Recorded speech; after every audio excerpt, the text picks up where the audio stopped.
आपको बताया भी है कि ये जो नेशनल हाईवे परसों तक लगभग मतलब खोल दिया था, बड़ी गाड़ी भी शुरू कर दी थी, लेकिन परसों से जब फिर से सुबह बरसात शुरू हुई और भारी बरसात जिसको कहेंगे कि उसके साथ फ्लैश फ्लड, उसके बाद स्लाइडिंग दोबारा शुरू हुई, परसों से फिर बंद हो गया। कल पूरा परसों और कल पूरा दिन रात बारिश चली।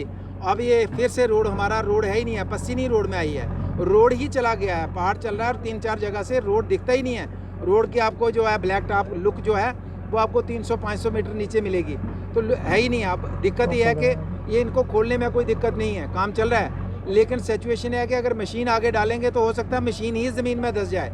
मैं परसों की बात करूं कि परसों हमारे एक बिजली डिपार्टमेंट के एक जेई साहब काम कर रहे थे, उनके अपनी टीम के साथ काम कर रहे थे, तो पस्सी इतनी आ गई तो उन्होंने रखा कि चलो थोड़ा सा काम बचा है कंप्लीट करते हैं, लेकिन पस्सी की सिचुएशन ये आ गई कि बाकी टीम निकली और जेई साहब फंस गए और उनके पैंट और कपड़े तक जो है जूते तक उस पस्सी में फंस गए और बड़ी मुश्किल से खींच के निकाला। अगर 2 मिनट रह जाते तो शायद बेचारों की जान बचाना मुश्किल था।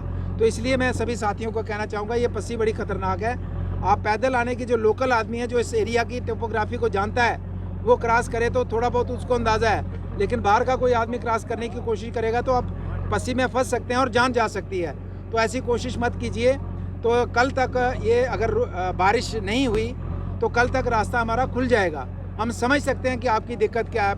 यहाँ किश्तवाड़ से आने जाने वाले लोग हैं, यहाँ डोडा रामबन से आने जाने वाले लोग हैं, यहाँ कश्मीर से आने जाने वाले लोग हैं, जम्मू से आने जाने वाले लोग हैं, उधमपुर से, इवन चिनैनी हमारा उधमपुर से बिल्कुल नियरेस्ट है, लेकिन नहीं जा पा रहे हैं। तो ये कल तक खुलेगा। तो मैं सभी को कहना चाहूँगा कुछ चीज़ें जो भगवान के हाथ में होती हैं उसमें कोई कुछ नहीं कर सकता।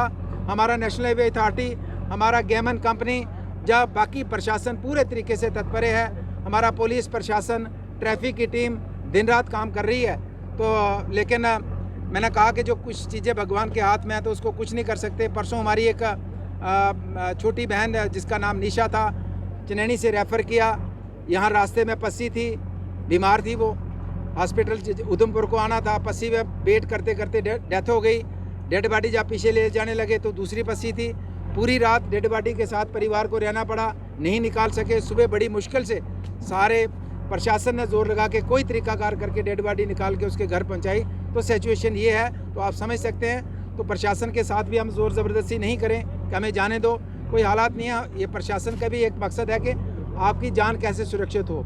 आप अपने घर समय पे नहीं भी पहुँचे लेकिन आपकी जान सुरक्षित हो, ये सबसे इम्पॉर्टेंट है इस समय प्रशासन के लिए। तो ये सब जो हो रहा है आपके ऊपर जो बंदिशें हैं, ये सिर्फ आपकी जान की हिफाजत है, अपने परिवार के साथ आप ट्रैवल कर रहे हो उसकी हिफाजत के लिए है। तो कोशिश है कि कल तक रास्ता खुलेगा। तो सभी कश्मीर से जम्मू और जम्मू से कश्मीर, उधमपुर से चिनैनी और चिनैनी से उधमपुर आने जाने वाले लोगों के लिए, डोडा, भद्रवाह, किश्तवाड़, रामबन आने जाने वाले लोगों के लिए ये रास्ता खुलेगा। थोड़ा सा इंतज़ार करने की ज़रूरत है। और यहाँ से हम कहना चाहते हैं जितने लोग यहाँ फंसे हैं, ये जखैनी में अभी एक लंगर की शुरुआत करने जा रहे हैं। डिप्टी कमिश्नर उधमपुर भी यहाँ आने पहुँच रही है। तो जिसके जो भी साथी यहाँ जिसके पास गाड़ी वाड़ी फंसी है, अपनी गाड़ी में आके लंगर यहाँ ले आ सकते हो, वहाँ आके खा सकते हो। ये दिन रात लंगर चलेगा जब तक रास्ता बंद रहेगा। तो कोई भी आदमी जिसको, क्योंकि यहाँ ढाबे बंद हैं, दुकानें बंद हैं, खाने की व्यवस्था नहीं है, तो इसके लिए हमारी रायपुर सभा ने यहाँ के लंगर की व्यवस्था की है।